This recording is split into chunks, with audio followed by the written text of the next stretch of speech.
सोचिए, अगर वो ऐतिहासिक नगर जहां कभी राजाओं का शासन था अब आने वाले कल के ग्रीन सिटी बन जाए। खजुराहो सांची जैसे धरोहर स्थल अब सिर्फ पर्यटन नहीं बल्कि पर्यावरण संरक्षण के आदर्श बनेंगे। क्या आप जानते हैं कि मध्य प्रदेश देश का पहला ऐसा राज्य बनने जा रहा है जो अपने 10 प्रसिद्ध नगरों को 75% तक नवीकरणीय ऊर्जा से चलाएगा। और कैसे होगा यह संभव? पर हैरानी की बात तो यह है कि इस लिस्ट में ना तो इंदौर का नाम है और ना ही भोपाल का नाम है। तो आखिर इस लिस्ट में कौन कौन से शहर चुने गए और आपके लिए इसका क्या मतलब है? तो चलिए जानते हैं इस क्रांतिकारी योजना के बारे में विस्तार से। मध्य प्रदेश सरकार ने एक शानदार पहल की है जिसमें अगले 2 वर्षों में 10 ऐतिहासिक और पर्यटन नगरों को ग्रीन सिटी के तौर पर विकसित किया जाएगा। इस योजना का मकसद है इन नगरों की 75% ऊर्जा जरूरतों को नवीकरणीय स्रोतों से पूरा करना। मतलब अब इन शहरों में बिजली आएगी सूरज से, पवन से और ऐसे स्रोतों से जो पर्यावरण को नुकसान नहीं पहुंचाते। और इस लिस्ट में 2 शहर ऐसे भी हैं जिनमें काम शुरू हो चुका है। तो चलिए शुरू करते हैं और जानते हैं आखिर कौन से है वह 10 शहर। नंबर 1, सांची। सांची जो मध्य प्रदेश के रायसेन जिले में स्थित एक ऐतिहासिक और धार्मिक रूप से महत्वपूर्ण स्थल है। यह मुख्य रूप से सांची स्तूप के लिए प्रसिद्ध है जो एक प्राचीन बौद्ध स्मारक है। यह शहर भोपाल से करीब 46 किलोमीटर की दूरी पर स्थित है। सांची को यूनेस्को द्वारा विश्व विरासत स्थल के रूप में घोषित भी किया गया है। बौद्ध धर्म का ऐतिहासिक केंद्र रहा सांची शहर जो स्तूपा और स्मारकों की भूमि है और यह अब बन रही है ग्रीन सिटी। यहाँ solar street lights, smart grid और ग्रीन ट्रांसपोर्ट सिस्टम की शुरुआत हो चुकी है। नंबर 2, खजुराहो। खजुराहो जो मध्य प्रदेश में छतरपुर जिले में स्थित एक ऐतिहासिक स्मारक समूह है। यह हिंदू और जैन मंदिरों का समूह है।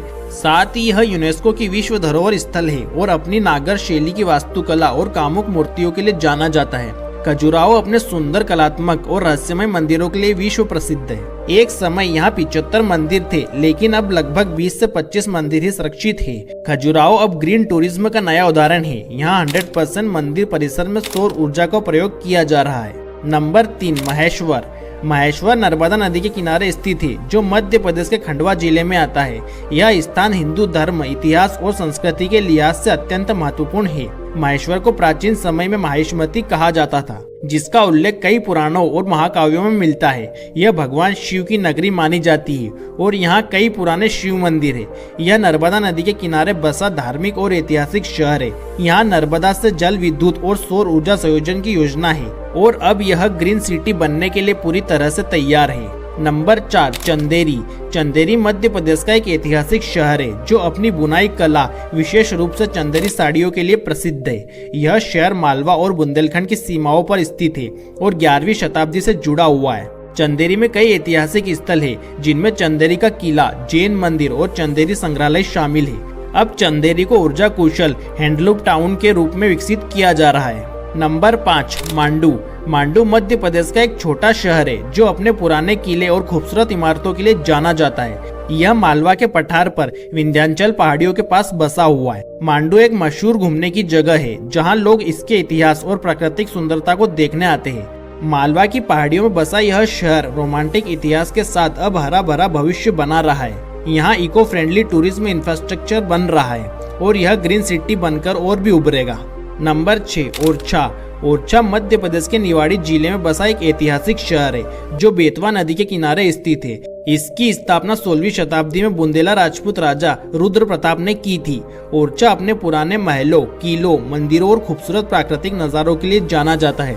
राजाओं की भूमि जहां महल अब चलेंगे ग्रीन एनर्जी पर। यहाँ सौर ऊर्जा और इको होटलों पर जोर दिया जा रहा है। इसके साथ ही यह मध्य प्रदेश के ग्रीन सिटीज में गिना जाएगा। नंबर 7, अमरकंटक। अमरकंटक भारत के मध्य प्रदेश राज्य में स्थित एक प्रसिद्ध तीर्थ स्थल और प्राकृतिक सौंदर्य से भरपूर स्थल है। यह अनूपपुर जिले में स्थित है और इसे नदियों का उद्गम स्थल भी कहा जाता है क्योंकि यहाँ से 3 प्रमुख नदियाँ निकलती है, नर्मदा, सोन और जोहिला नदी। अमरकंटक विंध्य और सतपुड़ा पर्वतमालाओं के संगम पर स्थित है। यह स्थल समुद्र तल से लगभग 1065 मीटर की ऊंचाई पर स्थित है जिससे यहाँ का मौसम सुहावना और ठंडा रहता है। नर्मदा और सोन की उत्पत्ति भूमि होने से यहाँ का वातावरण पहले से ही स्वच्छ है पर अब इसे 100% रिन्यूएबल एरिया बनाने की योजना है। नंबर 8 भीमबेटका। भीमबेटका गुफाएं भारत के मध्य प्रदेश राज्य में स्थित एक ऐतिहासिक और पुरातात्विक स्थल है। यह स्थल भोपाल शहर से लगभग 45 किलोमीटर दक्षिण पूर्व में रायसेन जिले की विंध्य पहाड़ियों में स्थित है। भीमबेटका गुफाओं को यूनेस्को द्वारा विश्व धरोहर स्थल घोषित किया गया है। यहाँ लगभग 750 से अधिक गुफाएं हैं, लेकिन केवल कुछ ही गुफाएं पर्यटकों के लिए खुली है। यह प्रागैतिहासिक गुफाओं का समूह है। यहाँ पर्यावरण संरक्षण और न्यूनतम कार्बन फुटप्रिंट्स को केंद्र में रखकर कार्य किया जाएगा। नंबर 9 ओमकारेश्वर। मध्य प्रदेश के खंडवा जिले में स्थित ओमकारेश्वर नर्मदा नदी के तट पर बसा हुआ एक प्रसिद्ध धार्मिक स्थल है। यह हिंदू धर्म के 12 ज्योतिर्लिंगों में से एक है। यहाँ भगवान शिव की पूजा ओमकारेश्वर रूप में की जाती है। यह एक प्रमुख धार्मिक स्थल है और यहाँ पर मंदिर क्षेत्र को पूर्णतः सौर ऊर्जा से संचालित किया जाएगा। नंबर 10 चित्रकूट। चित्रकूट भारत के सबसे पवित्र तीर्थ स्थलों में से एक है, जो उत्तर प्रदेश और मध्य प्रदेश की सीमा पर स्थित है। यह स्थान धार्मिक, सांस्कृतिक और ऐतिहासिक दृष्टि से अत्यंत महत्वपूर्ण है। यहाँ का नाम चित्रकूट संस्कृत के 2 शब्दों से मिलकर बना है। चित्र का मतलब सुंदर और कूट का मतलब पहाड़। इसका अर्थ है सुंदर पहाड़ियों की भूमि।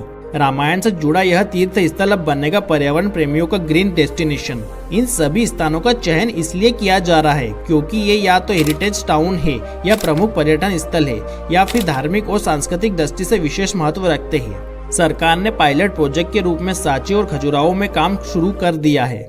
यहाँ घरों और दुकानों की बिजली जरूरतों को धीरे धीरे सोलर और अन्य नवीकरणीय ऊर्जा से जोड़ा जा रहा है। बड़े मंदिर, मठ और धार्मिक भवनों को 100% ग्रीन एनर्जी से चलाने की तैयारी है। वर्ष 2025 की नवीकरणीय ऊर्जा नीति में इसका स्पष्ट प्रावधान है, जिससे राज्य में पर्यावरण को बचाने के साथ साथ तकनीक और टूरिज्म को भी बढ़ावा मिलेगा।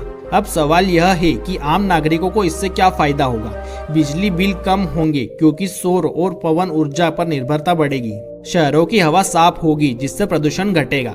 पर्यटन को बढ़ावा मिलेगा क्योंकि ग्रीन सिटी बनना खुद में एक आकर्षण है। स्थानीय लोगों के लिए रोजगार के नए अवसर पैदा होंगे, जैसे सोलर पैनल लगाने वाले, मेंटेनेंस तकनीशियन आदि। मध्य प्रदेश की यह पहल पूरे भारत के लिए एक प्रेरणा बन सकती है। अगर यह मॉडल सफल होता है तो जल्द ही दूसरे राज्य भी अपने ऐतिहासिक नगरों को ग्रीन सिटी में बदलने की ओर बढ़ेंगे। इससे भारत न सिर्फ ऊर्जा के क्षेत्र में आत्मनिर्भर बनेगा, बल्कि जलवायु परिवर्तन के खिलाफ एक मजबूत कदम भी उठाएगा। क्या आप भी चाहते हैं कि आपका शहर ग्रीन सिटी बने? क्या आप तैयार हैं आने वाले कल के लिए जहां ऊर्जा भी साफ होगी और पर्यावरण भी सुरक्षित होगा? तो इस वीडियो को लाइक करें, शेयर करें और कमेंट करके बताइए कौन सा शहर पहले ग्रीन सिटी बनना चाहिए। और हाँ, सब्सक्राइब करना ना भूलें क्योंकि हम लाते हैं ऐसी ही जानकारियां रोचक अंदाज में।